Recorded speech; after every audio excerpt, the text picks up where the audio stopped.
Queridos, a passagem para a qual eu gostaria de chamar a sua atenção nesta manhã se encontra nesta carta, os escritos de Lucas, chamado Atos dos Apóstolos, no capítulo de número 2, este versículo de número 47 em particular. Atos capítulo 2, versículo 47, a respeito do resultado daquela grande pregação no dia de Pentecostes e a obra do Espírito Santo na alma dos seus eleitos, dizendo: louvando a Deus todos aqueles que foram salvos e caindo na graça de todo o povo. E todos os dias acrescentava o Senhor à igreja aqueles que se haviam de salvar. Bem, amigos, o título da nossa breve meditação nesta manhã é Eleição, Oração e Evangelismo. Meu objetivo nesta manhã, continuando os últimos dois estudos de domingo passado, é mostrar como essa doutrina magnífica e gloriosa da palavra de Deus, chamada eleição ou predestinação, anda de mãos dadas com o ID do Senhor Jesus Cristo e o comando para o evangelismo e a necessidade de oração. E também trazer sentido a estas palavras que nós encontramos permeando o Novo Testamento, de que o crente deve interceder por outros para a salvação e de que nós devemos ser, cada um de nós, evangelistas ao longo de toda a vida e até o final. Meus amigos, gostaria de observar também que quando uma pessoa, uma igreja nega uma doutrina tão basilar e clara como a doutrina da eleição, o resultado é nocivo para a igreja do Senhor Jesus Cristo. Nós cremos nessas doutrinas apelidadas de calvinismo, que preferivelmente preferimos nomear de doutrinas da graça soberana. Uma doutrina que diz que Deus é soberano e não o homem na salvação ou em qualquer coisa na igreja, mas que é Ele, pelo seu poder e propósito, que dá início à conversão de uma alma, e que Ele faz isso lidando com a mente e com a vontade humana. Ele não passa por cima da vontade, nem oblitera a vontade, mas Ele inclina a vontade e o coração humano para buscar a Cristo e dá a essa pessoa, a esse homem, a esta mulher, a fé necessária para a salvação. E que se nós não crermos nesta verdade tão clara, tão vital na palavra de Deus, chamada doutrinas da graça soberana, então o nosso evangelismo deixa de ter um significado bíblico e se torna, na verdade, antibíblico. E assim também o resultado para a igreja é um resultado nocivo. Deixe-me fazer a seguinte pergunta inicialmente nesta manhã. Por que é que, sendo a palavra de Deus tão clara, como nós vimos nos últimos dois domingos, a respeito de uma doutrina como essa, a doutrina da eleição, por que é que, sendo a palavra de Deus tão direta e aberta a respeito de um ensino como esse, você ainda encontra em nossos dias, em toda parte, pessoas que chegam ao ponto de soberbamente e ignorantemente dizerem coisas como essa? Bem, se você crê na doutrina da predestinação ou eleição, então você não precisa evangelizar, porque Deus haverá de salvar as pessoas que Ele determinou salvar, e assim você não precisa fazer nada. Ou pessoas que dizem coisas como essa: para que orar então, por se Deus já sabe todas as coisas?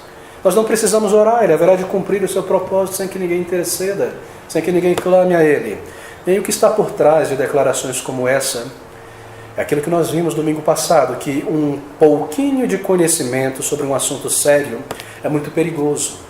Uma pequena quantidade, uma medida pequena de conhecimento a respeito de uma doutrina da palavra de Deus pode ser algo perigoso, porque pode levar um crente a desprezar um ensino que acha complexo ou difícil, ou pode levar um crente a fazer declarações como essa que eu acabei de mencionar, que são completamente estranhas à palavra de Deus. Mas quando você aprende o ensino da palavra de Deus sobre a eleição, sobre a predestinação, você não vê contradição alguma entre eleição e evangelismo, e eleição e oração.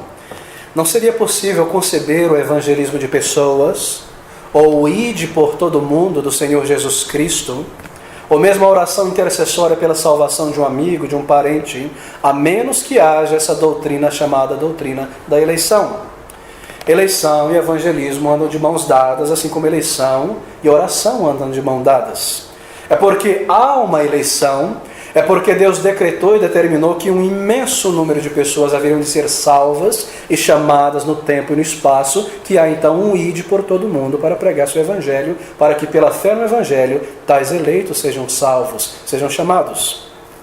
É porque há uma doutrina chamada eleição nas Escrituras, que o evangelho é pregado para que os eleitos sejam salvos. É exatamente isso. Se não houvesse eleição, se não houvesse um decreto de Deus dizendo que um imenso número de pessoas seriam salvas, lembrando que todos pecaram, que todos morreram e que todos estamos perdidos, assim, se não houvesse um decreto de que milhões seriam salvos, então não haveria uma pregação do Evangelho, nem haveria a oração intercessória. Bem, nós recordamos que o ensino da palavra de Deus a respeito da condição humana é um ensino sobre a morte espiritual. Em Romanos capítulo 5, versículo 12, como nós vimos em detalhes domingo passado, nós encontramos essas palavras. Portanto, como por um homem entrou o pecado no mundo e pelo pecado a morte, assim também a morte passou a todos os homens, por isso que todos pecaram. Isso quer dizer que todos nós morremos em Adão e que todo homem que um dia pisará sobre a face da terra, e mulher e criança, já entra nesse mundo como morto espiritual. É porque houve uma queda um dia, e essa queda não foi um mero cair em parte, mas quando Adão caiu no jardim, ele não meramente machucou o joelho, mas ele quebrou o pescoço e morreu, metaforicamente falando, que não foi uma queda parcial, mas foi uma morte espiritual. E assim todos nós estamos condenados à morte eterna, que há então a necessidade, isso eu posso assim dizer, de Deus agir, se Ele deseja salvar. E assim é um decreto para a eleição de que muitos seriam salvos, e porque há essa eleição, esse decreto, então por necessidade deve haver a pregação do Evangelho, e por necessidade deve haver oração. Se não houvesse eleição, então Cristo não teria vindo ao mundo para morrer pelos seus eleitos, então não haveria um ide por todo mundo, então não haveria um comando para que a sua igreja orasse e intercedesse. Assim não haveria Evangelho a ser pregado. Se não houvesse eleição e um comando, tudo aquilo que nós realizamos a cada domingo na porta do metrô e nos pontos de ônibus seria inútil, irmãos. Seria em vão. Seria em vão eu me levantar neste púlpito a cada domingo à noite e urgir, instar e afirmar e prometer que se alguém se voltar a Cristo em arrependimento pela fé ele será salvo, se não houvesse um decreto de que Deus salvaria. Porque ninguém seria salvo, não é? Já que todos morremos em pecados, e se Deus não elegeu um imenso número de pessoas para a salvação, então Deus não haveria de salvar. E se Ele não separou um imenso número de homens e mulheres que seriam chamados e conheceriam a Cristo Jesus e o seu Evangelho, então para que orar, para que pregar, é vã a nossa esperança, é vã a nossa pregação, já que Deus não irá salvar ninguém, já que Ele não decretou a salvação de ninguém. Você percebe o raciocínio? É porque há eleição que há evangelismo. É porque há eleição que há oração. E assim nós temos o comando de ir, ide por todo mundo, e o comando de orar sem cessar. Como então poderia alguém dizer que a doutrina da eleição é um estorvo para o evangelismo? Como poderia alguém dizer que a doutrina da eleição é um estorvo para a oração perseverante, para a intercessão? Bem, quando alguém fala algo como isso, ou declara uma palavra como essa, ela está na verdade assinando uma declaração de ignorância bíblica. É por isso que nós mencionamos que um pouco conhecimento de uma doutrina profunda é um grande perigo. Assim nós queremos estar enraizados nessas verdades e conhecê-las a fundo. Bem, deixe-me de antemão dizer algo mais nessas palavras introdutórias. Sim, há um número de pessoas, de crentes em Jesus Cristo e de igrejas em várias partes do mundo, e aqui no Brasil também, que se denominam calvinistas, mas que não são evangelistas. E tais pessoas, igrejas, elas negam o título de calvinismo, porque elas não são calvinistas, elas são hipercalvinistas. Elas creem exatamente naquilo que os nossos críticos e oponentes dizem, que se você crê num decreto, no eletivo, na eleição, então não há necessidade de evangelização, nem necessidade de oração intercessória. Essas igrejas creem exatamente dessa maneira. E essa crítica é verdadeira contra essas pessoas, porque elas são desobedientes à voz divina e desobedientes ao comando de ir por todo mundo e pregar o Evangelho, e ao comando de que a igreja deve orar e interceder. Bem, eu não entrarei nesse assunto, mas apenas para dizer que aqueles que desejam conhecer um pouquinho mais a diferença entre calvinismo a doutrina que nós mantemos nessa igreja, da graça soberana e hipercalvinismo, é um livro excelente do pastor Spurgeon, chamado Spurgeon e o hipercalvinismo. Mas eu quero apenas afirmar que nesta igreja nós não somos hipercalvinistas, somos calvinistas e cremos na doutrina da graça redentora. E nós rejeitamos o ensino hipercalvinista e combatemos o ensino hipercalvinistas. Bem, tendo declarado isso, o meu objetivo nessa manhã é contrastar então essas doutrinas da graça soberana com o comando para o evangelismo, ou melhor, como a doutrina da graça soberana, em particular a eleição, e evangelismo e oração andam junto, contrastando com aqueles que não creem ou que rejeitam essas doutrinas, e como eles encaram o evangelismo e a oração, para que todos percebam de que maneira essa doutrina está conectada com o evangelismo e oração, esteja bastante claro em nossas mentes o porquê nós evangelizamos e porquê nós cremos nessas verdades. Bem, queridos, eu gostaria de brevemente lidar com isso. O oposto daquilo que nós cremos tem sido apelidado ao longo dos séculos de arminianismo. Espero que você não se enfadone com esses termos técnicos, são necessários, você vai ouvir muitas vezes essas palavras por aí. Mas são aquelas igrejas e pessoas que creem no chamado livre-arbítrio. E nós vimos a fantasia e a falácia do livre-arbítrio. Porque todas as vezes que um homem ou uma mulher diz ou afirma ter um livre-arbítrio, ela está dizendo que o seu arbítrio, ou ela eleva o seu arbítrio e a sua vontade ao patamar de igualdade do arbítrio e da vontade de Deus. Porque somente a vontade de Deus e o arbítrio de Deus é livre para fazer e deixar de fazer o que deseja. Será que um homem pode, pelo seu arbítrio e vontade, fazer e deixar de fazer o que deseja? Pode alguém morrer e voltar à vida simplesmente por desejar? Pode alguém determinar a si mesmo parar de pecar hoje e nunca mais pecar até o final da vida por desejar? Livre-arbítrio é uma fantasia. Livre-arbítrio é um escravo, como nós vimos com bastante detalhe nos últimos 2 domingos. Agora, nós iniciamos naquele primeiro ponto sobre essas doutrinas apelidadas de calvinismo, falando sobre esse primeiro ponto, que é a total incapacidade do ser humano de agradar a Deus. A depravação total humana. Nós entendemos que quando a Bíblia declara que o ser humano é por inteiro depravado, ela não quer dizer que o ser humano não seja capaz de fazer algum bem. Sim, ele é capaz. E há tanta filantropia em toda parte, e atos dignos de aplauso em toda parte. Essa doutrina também não diz que o ser humano não seja capaz de se submeter à adoração de Deus, está envolvido na adoração de Deus. É claro que ele é capaz. E assim há muitas igrejas cheias de pessoas oferecendo a Deus um culto litúrgico, um culto de lábio. Essa doutrina não diz que o ser humano é tão mau quanto poderia ser. Não, as pessoas tentam se controlar, sim. Mas o que essa doutrina da depravação total humana quer dizer é que quando o nosso primeiro pai, Adão e Eva, caiu em pecado, o pecado corrompeu toda a natureza humana. Isto é, cada faculdade da alma humana foi manchada e contaminada pelo pecado. A alma foi manchada, a razão foi contaminada, a memória, as afeições, a vontade. Assim não há nada em nós, na alma humana, que não tenha sido contaminado pelo pecado. E por isso que nós somos totalmente inaptos e aos olhos de Deus incapazes. De modo que Deus não pode nos aceitar nem receber. Porque qualquer coisa que nós oferecemos a Deus, seja boa obra, culto, sacrifício, oferta, bondade, está manchada por uma alma pecadora e não pode ser aceito por um Deus santo. Daí a necessidade de um Salvador sem pecado vir ao mundo para oferecer a Deus um sacrifício sem pecado para homens e mulheres, pecadores como nós. É isso que ensina a palavra de Deus. E esse é o primeiro ponto, apelidado de primeiro ponto do calvinismo. Bem, eu tenho certeza que todos têm observado isso, nós vimos em detalhes. O texto de Efésios, capítulo 2, versículo 1 é tão claro a respeito disso.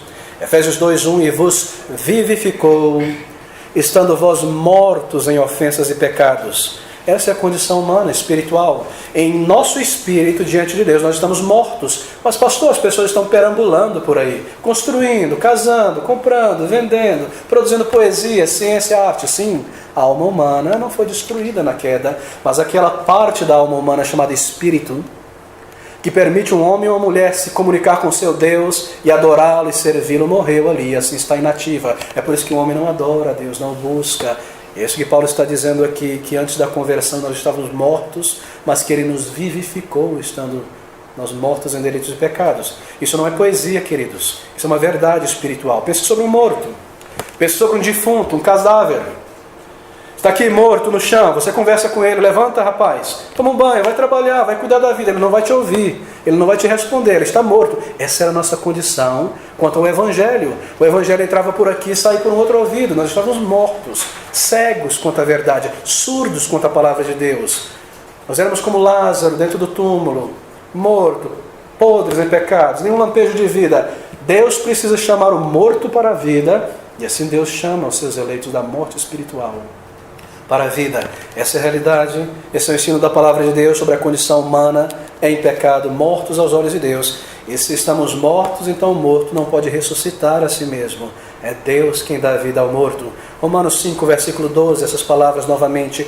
Como por um homem entrou o pecado no mundo e pelo pecado a morte, assim também a morte passou a todos os homens, por isso que todos pecaram. Bem, essa doutrina quer dizer que o ser humano caiu no jardim do Éden em sua totalidade. Caiu por inteiro, totalmente, não parcialmente. A alma foi contaminada por inteiro. Todas as faculdades foram afetadas, mente, emoção, afeição. Não apenas se feriu, mas nós morremos espiritualmente ali. E nós não conseguimos nos ressuscitar entre os mortos. Daí a necessidade de Deus dar vida ao morto. Bem, queridos, essa doutrina nos ensina, então, que por natureza nós somos incapazes de alcançar os padrões de Deus para a nossa salvação. Isto é, nós precisamos, por necessidade, de um Salvador. De alguém que nos reconcilie com Deus. De alguém que diga a cada uma de nossas almas: Lázaro, vem para fora. Ele deve fazer isso. E esse é o ensino da palavra de Deus, que é Deus que inicia essa boa obra.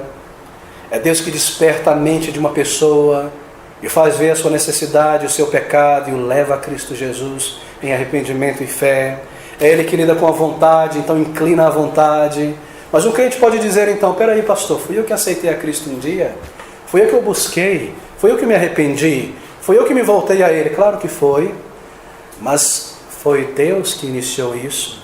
Porque Deus, Ele não oblitera a vontade, Ele inclina a vontade. Não é isso que a Bíblia diz, que Ele inclina o coração do rei. Assim faz Deus na salvação. Se eu posso usar a seguinte metáfora ou ilustração, você entenderá. Ali está aquela criancinha pequena, quase 2 anos de idade, 1 ano, 1 ano e meio, pouco menos de 1 ano às vezes, começando a andar e dando os primeiros passos, não é? E ali está a mãe e o pai observando aquela criança, e lá vem a criança segurando na cadeira em direção ao pai, e o pai está próximo ali, e ela começa a olhar para os seus pezinhos e dá um passo na direção do pai e outro passo na direção do pai. Talvez se aquela criança pudesse entender melhor, ela pensaria: eu estou indo na direção do meu pai, sou eu que estou indo, quando a todo tempo o pai está segurando na pontinha do dedo dela e puxando ela para si. É assim que Deus nos conduz a Cristo. Fui eu que vim sim a Jesus, mas foi Ele que me trouxe, foi Ele que inclinou o meu coração. Ele opera na mente que está morta e dormente, na vontade que não deseja a vida eterna. Ele abre o entendimento, Ele inclina a vontade, e com os meus pés, eu posso assim dizer, eu venho a Ele, eu me arrependo, é algo consciente, eu me entrego, eu clamo por vida, é algo acordado, é algo desperto. A salvação não é uma cirurgia com anestesia geral. Levantou a mão, vim na frente, estou salvo. Nunca busquei, nunca me arrependi, nunca houve contrição, nada disso. É algo consciente, é um buscar consciente, é um arrepender-se consciente, é um sentir a amargura do pecado e vir e se aproximar, mas é Deus que está conduzindo pela sua misericórdia e bondade.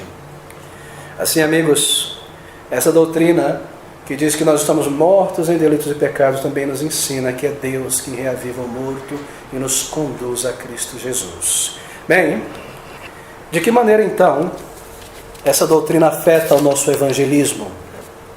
De que maneira essa doutrina da depravação total humana afeta a nossa maneira de proclamar o Evangelho da Graça Redentora? Porque esse é o nosso assunto nessa manhã. Bem, ela afeta da seguinte maneira. Deixa-me mostrar o avesso disso primeiro. Se eu fosse um arminiano, aquele termo técnico que diz que eu não creio nessas doutrinas, que eu creio que eu tenho um livre-arbítrio, que eu posso perder a salvação, ganhar de novo, toda aquela história que nós ouvimos por aí. Se eu fosse um arminiano, crendo no livre-arbítrio, crendo na capacidade humana de se reconciliar com Deus, bem, então eu diria: sim, eu sou um pecador aos olhos de Deus, eu não posso agradá-lo 100%, mas eu não sou tão pecador que eu não possa agradá-lo. Eu sei que eu não posso agradá-lo 100%, mas eu não sou tão pecador que eu não posso agradá-lo em nada. Nem eu estou tão perdido que eu não possa encontrá-lo, Nem eu tenho a capacidade ou poder em mim mesmo de vir a Ele escolher. Sim, eu tenho essas coisas. É só uma questão de me arranjar de novo, de voltar ao trilho, de desejar, de fazer um esforço. Se nós fôssemos arminianos, bem, nós tomássemos essa posição que eu acabei de mencionar, bem, isso abriria o leque para o número de métodos e técnicas humanas para o nosso evangelismo, para alcançarmos almas, como se assim fora. E nós diríamos a nós mesmos, bem, se as pessoas são capazes então de vir a Cristo Jesus por si mesmas e capazes de responder o Evangelho de alguma maneira por si mesmo, então cabe a nós usar de todas as técnicas possíveis para convencê-las e forçá-las, sim, forçá-las, porque no final das contas será para o bem da alma delas, para conduzi-las a Cristo Jesus e fazer uma escolha de Jesus, ou como se diz por aí, aceitar a Jesus. E assim você percebe onde uma compreensão errada da doutrina da graça nos levaria a criar um método que diz assim: quem quer aceitar o Senhor Jesus aqui nesta noite, levanta a mão. Mas onde você encontra isso na Bíblia? Você não encontra isso na Bíblia. Seu objetivo é apenas dar um esforço, uma força, um meio, para que a pessoa use a sua vontade, escolha e capacidade para vir a Cristo. Tudo que eu preciso é dar um empurrãozinho, não é? E eu peço para alguns irmãos sentar do lado dos visitantes e na hora do apelo, para um irmão pegar no braço dele e levantar. Porque se levantou, está salvo. É verdade. Isso me levaria a outras coisas, como por exemplo, criar certos métodos como: repita essa oração no final desse folheto, se você repetir você está salvo. Porque o que importa é ajudar a pessoa a ser salva. Você percebe o erro que uma doutrina errada conduz na prática do evangelismo? E se alguém dissesse algo do tipo e nos criticasse e dissesse: bem, mas isso não é um tanto manipulativo, isso não é um tanto artificial, não há uma certa artimanha por trás desses métodos e técnicas e psicologia e emocionalismo para forçar uma pessoa a vir à frente e coisas como essa, levantar a mão, levar uma pessoa a dar uma resposta imediata, bem, nós diríamos: não. O que importa é que nós conduzimos a pessoa a aceitar o Senhor Jesus Cristo, porque a própria pessoa tem a capacidade de fazer isso, e no final das contas nós estamos operando pelo bem dessa pessoa. Isso é uma questão de dar um empurrãozinho. E é baseado nessas concepções arminianas, como eu mencionei, que muitas igrejas desenvolvem e copiam suas técnicas do mundo em volta. Bem, o mundo diz assim: como ganhar um cliente? Como ganhar um comprador? Como fazer pessoas se envolverem ou participarem de uma política, de um partido político e levantar a bandeira dessa causa? Como fazer? Como convencer as pessoas a isso? Bem, apele às emoções. Crie uma ideologia. Põe uma música de fundo na propaganda. Fale o desejo natural da pessoa. Tente passar por cima da mente e no nervo da emoção. E você vê isso na televisão, nas campanhas da política, música de fundo, ideal. Cria uma ideologia. O importante é que o número de voto alcance, eu seja eleito e esquece toda a ideologia depois. Isso é trazido para dentro da igreja. Então está ali o pastor pregando, uma mensagem que não fala sobre o pecado, porque isso ofende, a pessoa sai da igreja. Uma mensagem que não fala sobre a nossa morte, miséria espiritual e a condenação eterna, porque isso é negativo. A psicologia diz: não use termos negativos, massageie o ego das pessoas, traga tudo aquilo que atrai a mente carnal. E quando eu estiver chegando ao final, pianista, você já sabe, eu mexo o cotovelo aqui, você começa a tocar uma música de fundo bonita, que amansa a pessoa e ela começa a chorar. E muda o acústico no microfone e minha voz sai bem macia. Eu começo a trabalhar técnicas de psicologia para levar a pessoa a vir à frente, porque tudo é uma questão de vir à frente, levantar a mão. Uma questão de dar uma ajudinha, não é? E aí está os métodos do mundo influenciando a igreja do Senhor Jesus Cristo. Mas essas pessoas que usam esses métodos estão agindo de uma maneira bastante lógica. Não erre quanto a isso. Elas estão simplesmente seguindo o que elas creem. Que o ser humano não caiu, não morreu em pecados, que tudo que precisa é de uma ajudinha, de algum auxílio. Mas, queridos, quando nós conhecemos essas doutrinas da palavra de Deus, e nós nos mantemos nela, aqui está o outro lado da moeda. Se eu me mantenho nos limites da palavra de Deus, e em meu evangelismo, crendo no ensino da palavra de Deus sobre a condição e natureza humana, morto em delitos e pecados, depravação total, incapacidade humana de reconciliar-se com Deus, então eu irei evangelizar, e eu irei pregar, eu irei falar do Senhor Jesus Cristo, mas eu lembrarei que as minhas palavras e que a minha oratória, o que quer que eu coloque para fora para convencer, jamais poderá levar uma pessoa à conversão, a não ser que o Espírito Santo de Deus use essas palavras e abra o coração da pessoa ao seu santo evangelho. Assim, a minha habilidade, por si mesma, nunca será capaz de ressuscitar um morto. Só Deus pode fazer isso. E a menos que o Espírito Santo opere em regeneração, então não haverá conversão.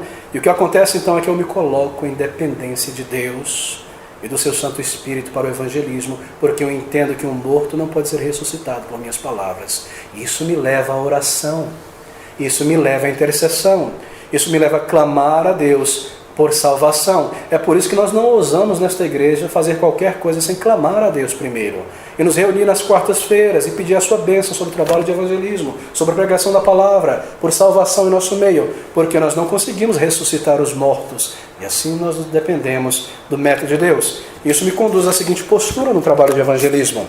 Se eu dependo do Espírito Santo de Deus, então é melhor que eu faça as coisas ao modo de Deus, que eu me mantenha nos métodos divinos e não do meu modo.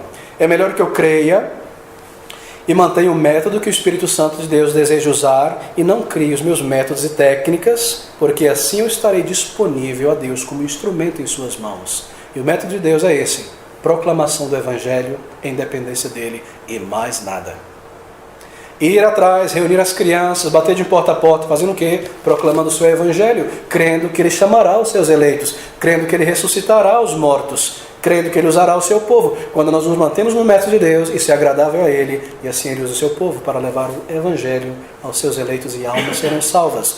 Enquanto eu prego, enquanto você testemunha, enquanto você faz um estudo bíblico evangelístico com alguém, eu sei que eu estou fazendo aquilo que Deus comandou e da maneira que ele estabeleceu, então eu posso esperar por frutos genuínos de verdadeira conversão. Então eu posso esperar que a igreja local será construída por ouro, pedras preciosas, e não por madeira e palha, que não suporta o fogo da provação. Então eu sei que as vidas sendo transformadas mostrarão frutos de verdadeiro nascimento. Então eu posso esperar pela graça de Deus, e eu não criarei falsas conversões psicológicas como resultado de levantar a mão, de uma catarse emocional, e a vida não mudou, não há paz, não há senso de perdão, a culpa continua ali, não há frutos de uma nova vida, nada do tipo. Eu não produzirei conversões baseadas em manipulação emocional. E encherei a igreja de pessoas não convertidas. Você percebe a sabedoria de Deus? Quando nós observamos as doutrinas, nós percebemos como elas são compactas. Elas estão ligadas umas às outras, não é? Uma doutrina que fala sobre a natureza necessitada humana, que só Deus pode salvar, evangelismo através de proclamação, não técnicas humanas, verdadeiras conversões, uma igreja edificada de verdadeiros salvos. Esse é o método de Deus, essa é a sabedoria de Deus, e nós vemos isso. Como se deu, queridos, a queda da maioria das denominações históricas no Brasil e dos seminários, que eram tão bem conhecidos? Bem, foi através de algo muito simples. O número de não salvos passou o número de salvos nas igrejas e nos seminários. E como é que esses não salvos entraram na igreja? Bem, pelo método de apelo, de vir à frente. Pelo batismo infantil. E na hora que o número deles passaram, o número de convertidos, então os seminários racharam, porque uma pessoa que não nasceu de novo não entende as coisas espirituais, e logo ele vai trazer a sua carnalidade, e logo vai haver mau testemunho, e aquela igreja vai se dividir. Foi essa a razão porque os seminários sucumbiram ao liberalismo, ao neopentecostalismo e a tantas ideias. E igrejas se tornaram nada mais do que centros de entretenimento religioso.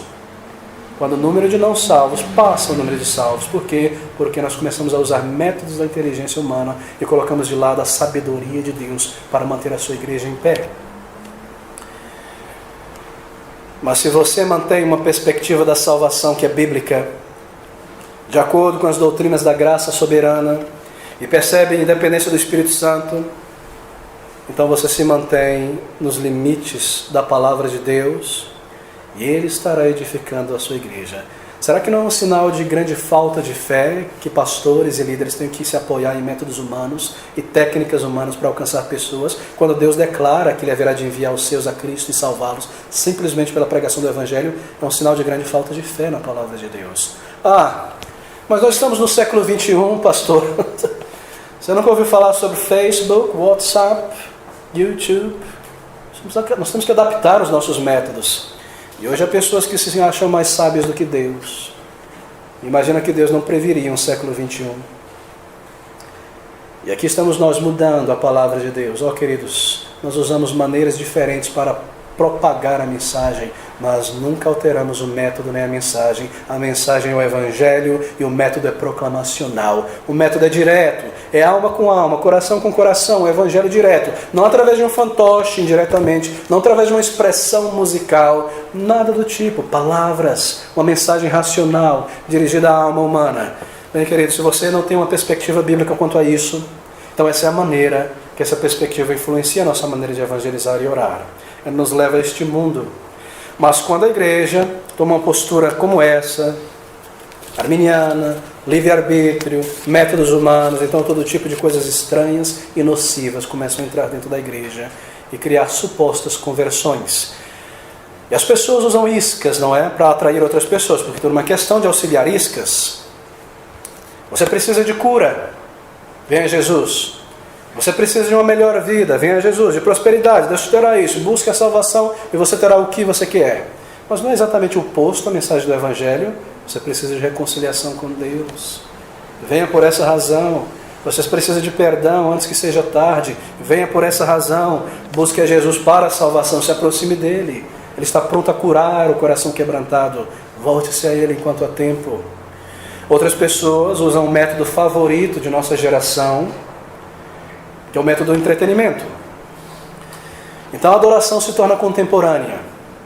Ela se torna estética, extasiante, impacto musical, sensacional, desfrute social. Crie alguma coisa que mantenha as pessoas aqui. Evite falar coisas sobre pecado, sobre a necessidade de arrependimento. Atrai pessoas. E assim, muitos vêm e por ali estão, mas nunca se aproximaram de Cristo em arrependimento. Nunca se humilharam diante dele, confessando seus pecados, nunca clamaram por vida, nunca experimentaram aquilo que a Bíblia chama de nascer de novo. Foram institucionalizados em uma igreja, começaram a se polir o linguajar e a atitude, deixar certas coisas grotescas, mas nunca nasceram de novo. E esse é o resultado de igrejas onde o Evangelho não é proclamado segundo a palavra de Deus. O método bíblico, queridos, é um método proclamacional e nós precisamos nos manter nele.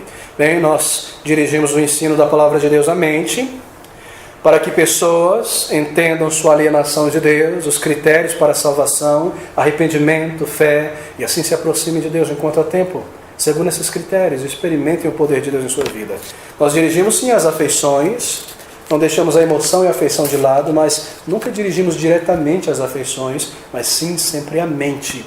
Porque a emoção e a afeição faz parte desse sistema de resposta, não é? Nós queremos dirigir a palavra à mente. E quando a mente ouve a mensagem, contrição vem por causa do pecado, ou alegria vem pela certeza de salvação. Mas sempre dirigido à mente, a palavra de Deus é assim.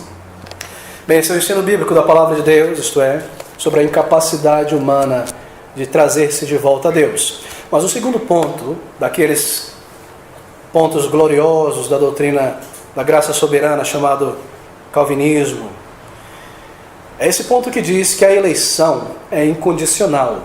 E quando Deus decidiu eleger um grande número de pessoas para a salvação, Ele o fez não baseado em qualquer mérito humano, mas sem condição da parte humana.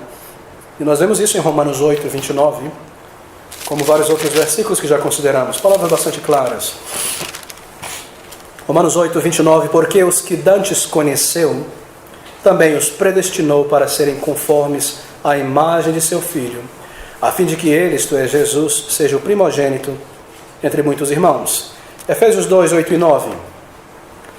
Porque pela graça sois salvos por meio da fé, isto não vem de vós, é dom de Deus.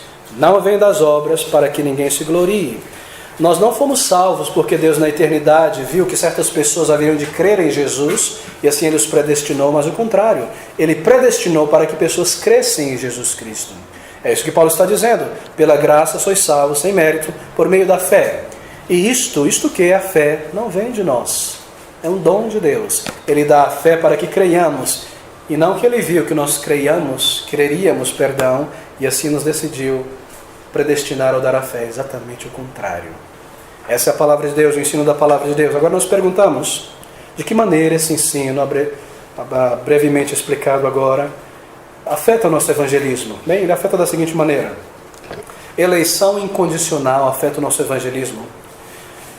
Porque se eu não creio nessa doutrina, se eu desprezo esse ensino, da eleição incondicional, e começo a pensar que Deus elegeu ou salvará baseado na presciência que Ele prescindiu, viu lá na frente, quem creria. Então, naturalmente, eu começarei a pensar, esse é o resultado lógico, que certos tipos de pessoas estão mais propícias a serem salvas do que outras. Esse é um resultado natural.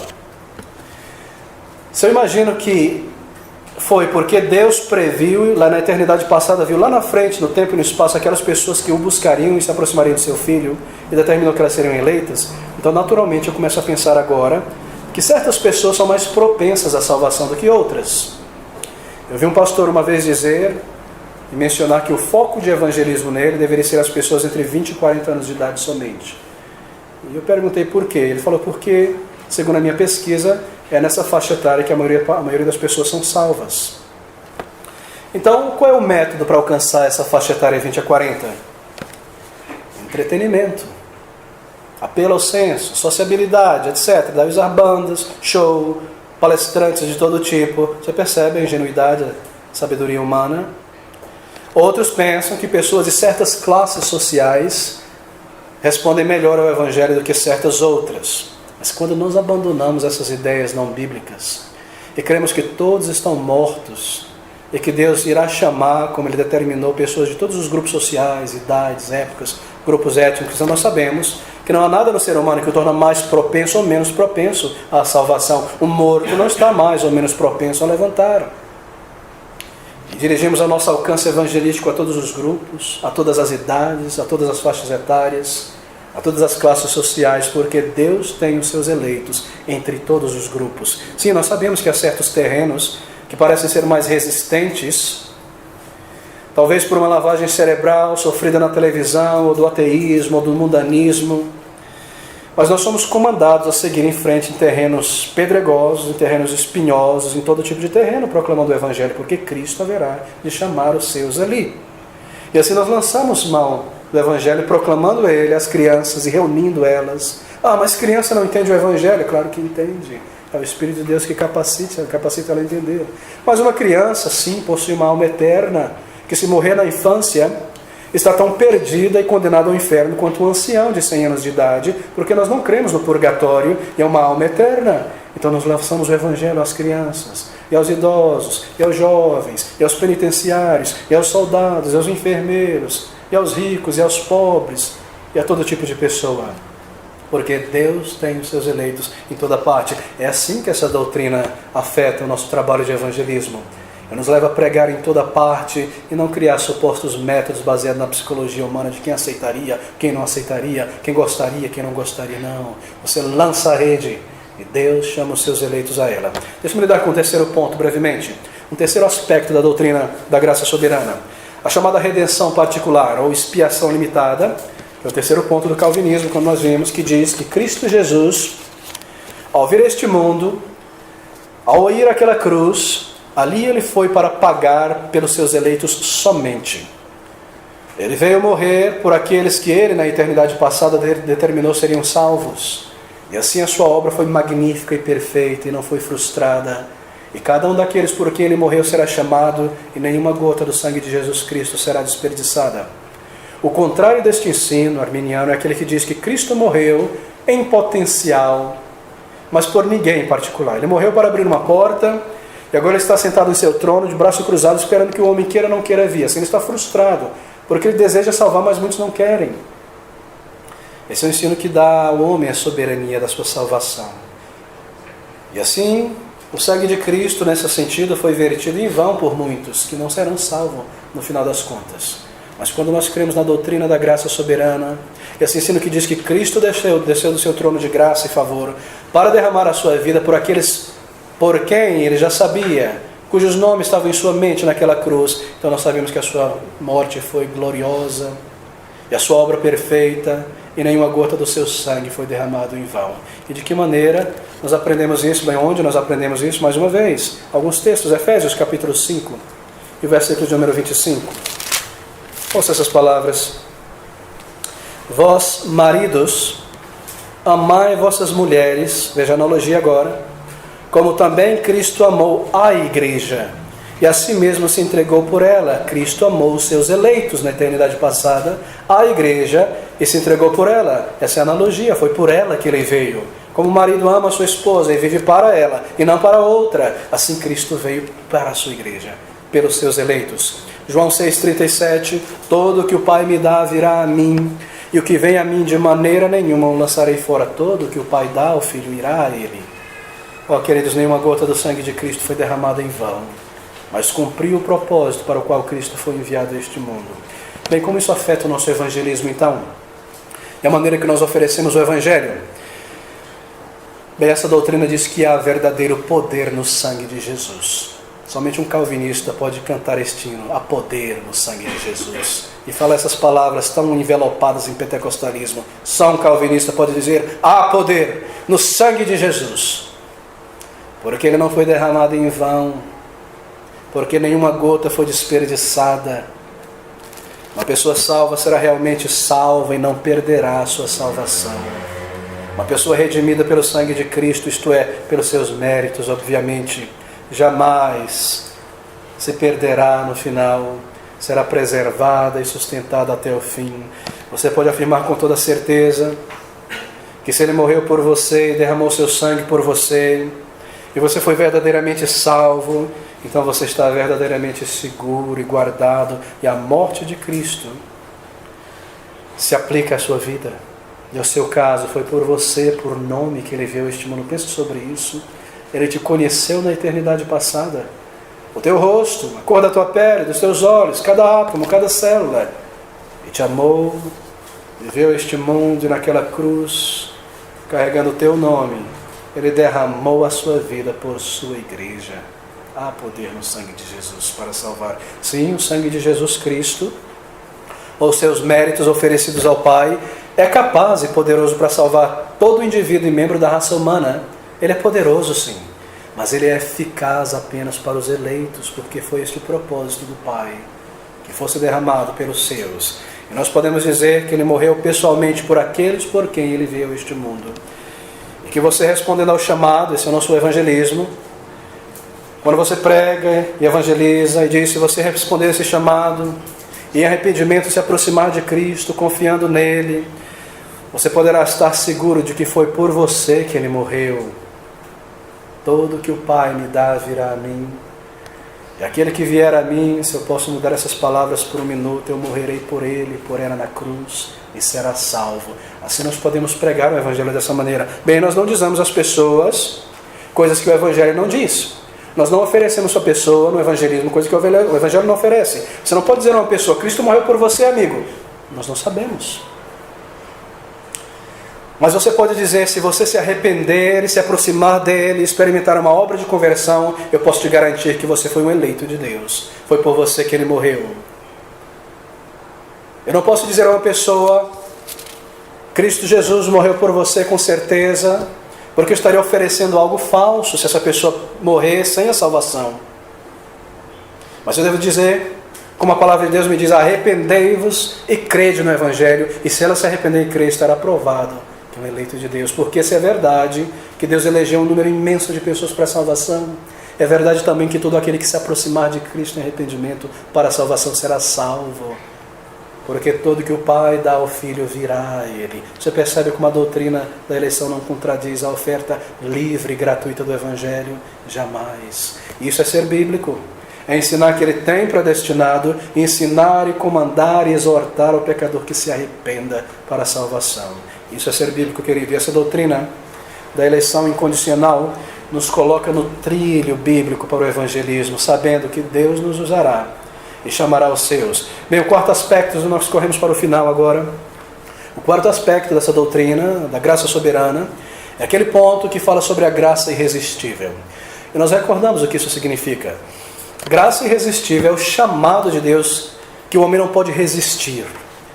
Deus chamará cada um dos seus eleitos aos 70 anos, aos 5 anos de idade, aos 20 anos de idade, e esse eleito não resistirá. A sua vontade rebelde não será maior do que a vontade de Deus. Mas, pastor, é claro que o ser humano vai resistir. E eu evangelizo e as pessoas são tremendamente resistentes. Claro, queridos. É por isso que é uma doutrina que diz que deve haver uma graça irresistível. que é maior do que a resistência humana, que domina a rebelião do coração, e vá sobre a resistência humana e atire da lama e do calabouço. Graça irresistível. Todo homem resistirá a Deus. Toda mulher morta em delito de pecado resistirá ao Evangelho. É por isso que é necessária uma doutrina como essa, da soberania de Deus, de uma graça que não pode ser resistida, e os seus eleitos serão chamados e serão salvos. Bem, Deus inclina o coração e atrai a pessoa a Cristo pela mente, pela vontade, levando ao arrependimento, e ela não fugirá, mas se entregará e confessará, e crendo será salva. E de que maneira isso afeta então o nosso evangelismo? Bem, isso nos dá ousadia e confiança tremenda no Evangelho. Somente um crente firme nessas doutrinas tem ousadia para pregar, porque ele sabe que Deus possui o seu eleito em toda parte, e ele sabe que ao lançar a rede do Evangelho, Cristo chamará os seus eleitos, e que eles não resistirão, mas pelo Evangelho serão conduzidos a Cristo Jesus. Ele usa o seu povo para levar o Evangelho aos seus eleitos, e quando nós pregamos e testemunhamos, Ele fará esse chamado interior, se lembra? O chamado irresistível. Bem, há dois chamados na Bíblia, como nós vimos. O chamado exterior é o chamado que eu faço todos os domingos nesse púlpito à noite, e que você também, evangelizando, você apela à razão da pessoa pelos argumentos bíblicos, você chama ela a vir a Cristo, você urge. Mas isso pode fazer muitas coisas. Há uma coisa que ela nunca fará, esse chamado exterior: nunca levará uma pessoa à conversão, porque eu não posso ressuscitar o morto. Mas então a palavra de Deus me ensina que, junto com esse chamado exterior, da pregação do Evangelho a todo o público, a toda a audiência, a toda a nação, há também um chamado interior do Espírito Santo no coração, que pega essas palavras do Evangelho, convence o pecador e o chama a Cristo Jesus.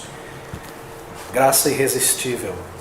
E nós sabemos que não é em vão pregar o Evangelho em lugar algum, queridos. E conforme você proclama, Deus pelo Espírito fará, como naquele dia de Pentecostes, quando aqueles homens ouviram e disseram a Pedro: que faremos, varões e irmãos, coração compungido?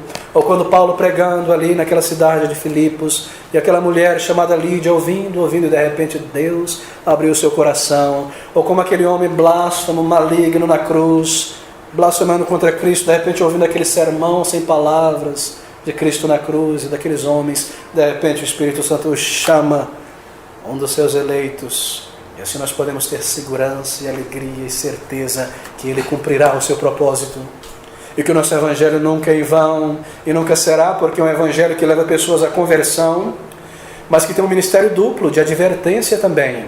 Pessoas são advertidas a respeito do caminho de salvação, que se desprezarem esse caminho estão perdidas, e ninguém poderá chegar diante de Deus naquele dia de julgamento e dizer: eu nunca ouvi, nunca me falaram, não me falaram de Cristo. Não, lhe foi dito sim, e você foi advertido. Você percebe como o Evangelho nunca volta vazio. Ele chama os eleitos e adverte aqueles que se seguram para trás.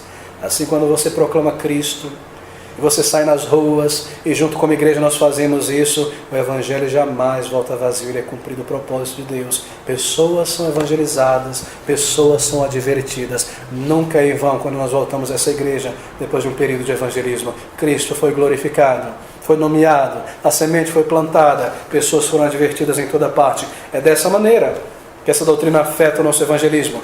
E talvez você esteja evangelizando num ambiente difícil, entre familiares duros, idólatras, pessoas presas a coisas materiais. E você não desiste, e você ora e continua a testemunhar e a pregar, porque você crê nessa graça irresistível. E você bate na porta e reúne as crianças, e pessoas são duras e fechadas e autossuficientes, satisfeitas consigo mesmo, iludidas. Parece que você está falando com uma pedra, com um poste, com um pedregulho. Tão difícil essa pessoa, ela não ouve, não faz sentido, você repete. Parece que ela está morta, dormindo, literalmente está morta. Mas quando Deus dá vida ao morto, então de repente as tuas palavras soará como vida dentro da alma, e ela começará a perguntar coisas que nunca perguntou antes, e a se aproximar do Salvador, e sentir os seus pecados, e se arrepender dele, porque Deus usa os seus eleitos, e assim Ele chama. O fato de que os discípulos operaram em uma terra, em um ambiente tremendamente difícil, um povo duro, autossuficiente como o judeu, é de grande encorajamento para nós hoje. É uma geração como a nossa, tão voltada a coisas materiais, e ao entretenimento. Isso nos torna pessoas persistentes, pessoas que oram, que intercedem, que continuam a bater nas portas, que continuam a evangelizar e esperar o tempo da graça de Deus. Não depende deles que se voltem totalmente a Cristo. De outra maneira, jamais viriam se dependesse deles. Assim é uma obra de Deus, e nós seguimos em frente, e sabemos que quando Deus chamar, eles virão e serão salvos, e haverá vida dentre os mortos, como houve conosco um dia. Queridos, o arminiano diria: mas você não pode usar apenas a pregação, você não pode apenas proclamar o Evangelho nessa geração moderna como a nossa, você tem que usar coisas que atraem as pessoas. Primeiro atrai as pessoas. Traga uma banda, use o teatro, a coreografia, use show, faça uma peça teatral, algo mais, algo de impacto, algo que as pessoas gostem. Organize isso na igreja. Música, conjunto, jogral. Traga as criancinhas para frente, tão amáveis, tão bonitinhas, quem não quer ver as criancinhas? Traga coisa que sensibilize as pessoas. Faça lanche após lanche depois do culto. Faça todo tipo de entretenimento e as pessoas vão ficando. Isso dá resultado. Queridos, não. Nós sabemos que Ele salvará e que nós não precisamos dos métodos humanos e que Ele edificará a sua igreja de homens e mulheres salvos, um ambiente onde somente o amor fraternal pode fluir, e não um clube social de pessoas desfilando seus bens, onde há verdadeira amizade entre pessoas regeneradas. Deus preservou a sua igreja com o seu método de evangelismo. Pessoas salvas, em um ambiente de pessoas salvas. Só ali o amor fraternal pode fluir. Só ali a alegria, paz, união, perdão verdadeiro, uma igreja que agrada a Deus, um lugar onde o Espírito Santo de Deus se alegra em abençoar. Você percebe a sabedoria de Deus?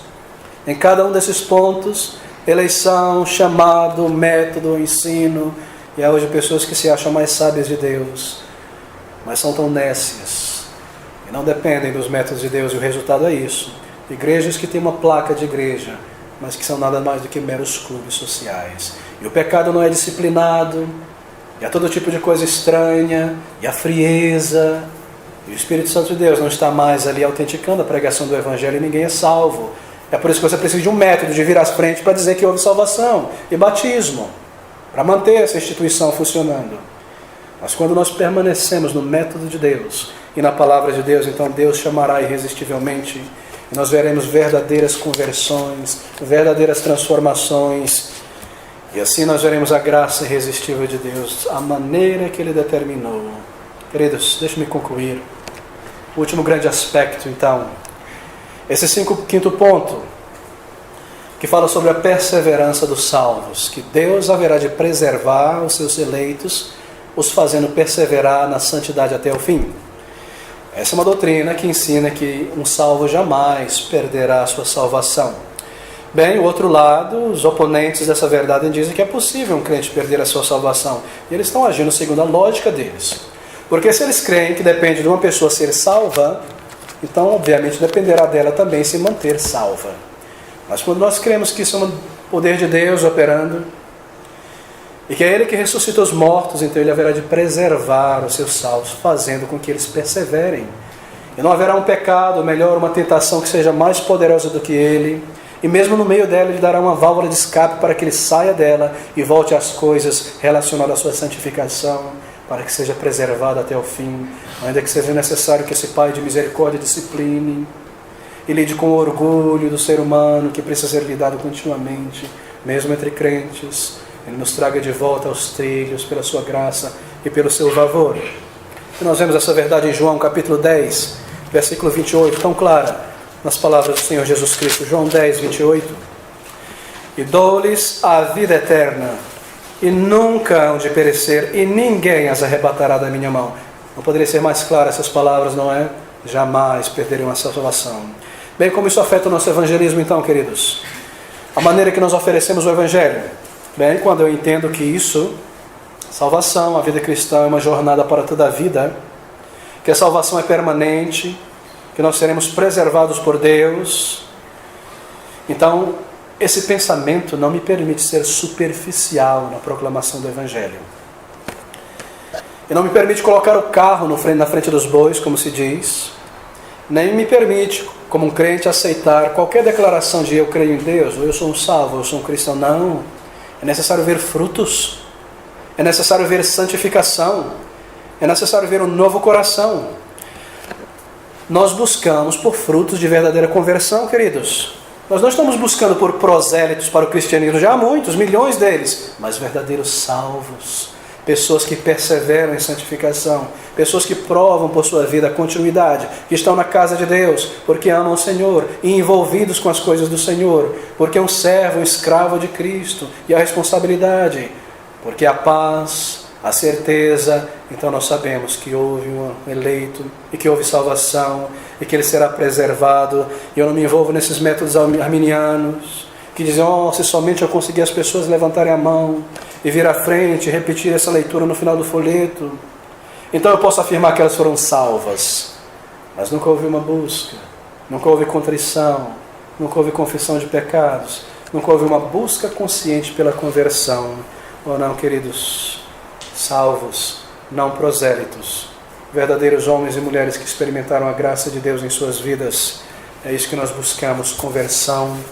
E estes Deus haverá de conservar e preservar até o final. Conversão é uma obra do Espírito Santo. Ela é consistente. Ela dura para sempre. Deus preservará os seus. Há alguns problemas, como eu mencionei nesses pontos.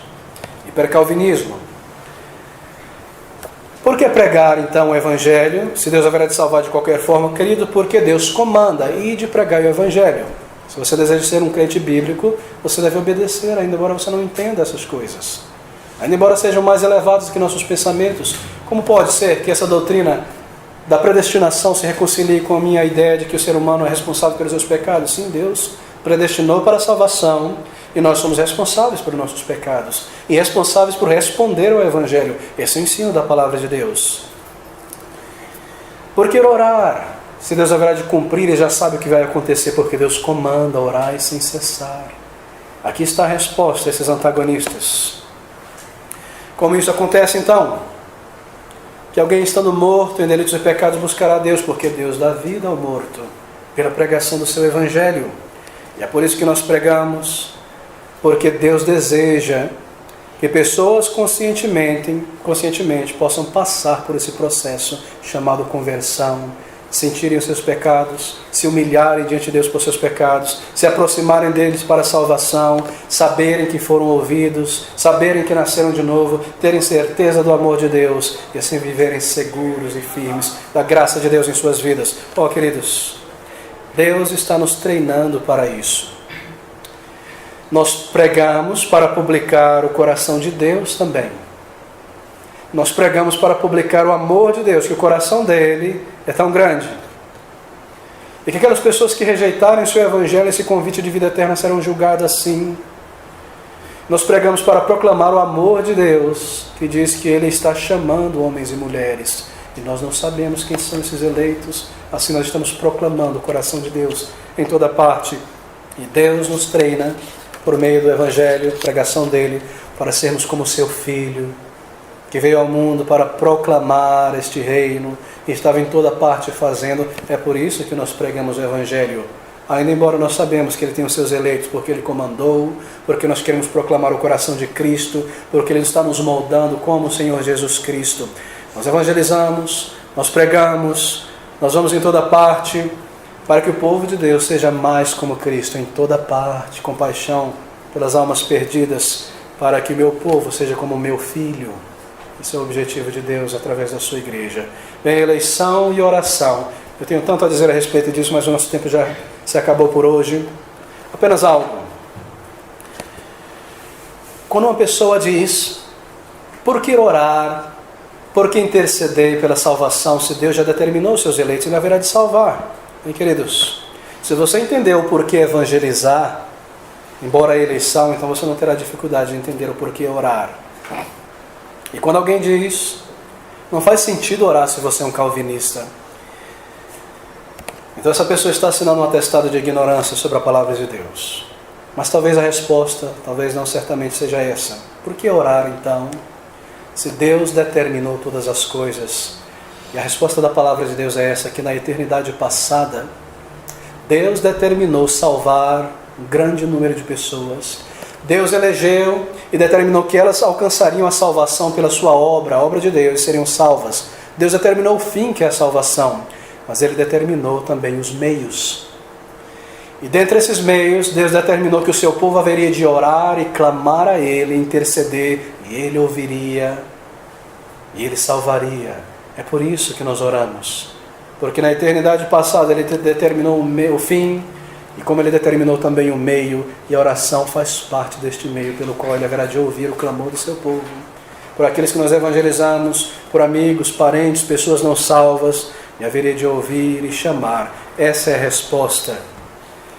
Elegidos para a salvação, com o fim da salvação, glorificação nos altos, e também os meios para essa salvação. E assim, quando você prega e evangeliza, e ora e clama, Deus está cumprindo o seu propósito eterno em sua sabedoria, e Cristo será glorificado, e a sua igreja será edificada, e nós seremos instrumentos na mão de Deus.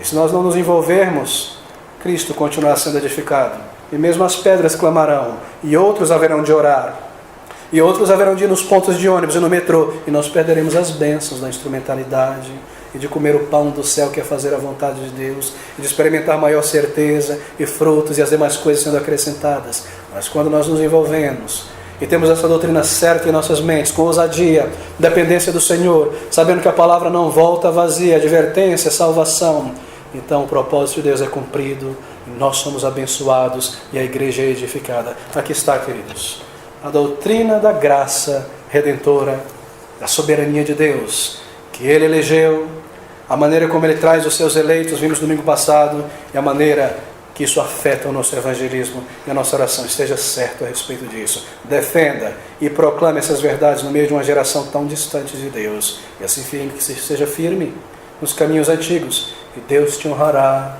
e o teu evangelismo e a tua oração, e Ele edificará a sua igreja como já está fazendo. Que Deus nos abençoe e aplique realmente essa verdade às nossas almas e nos molde pela sua palavra.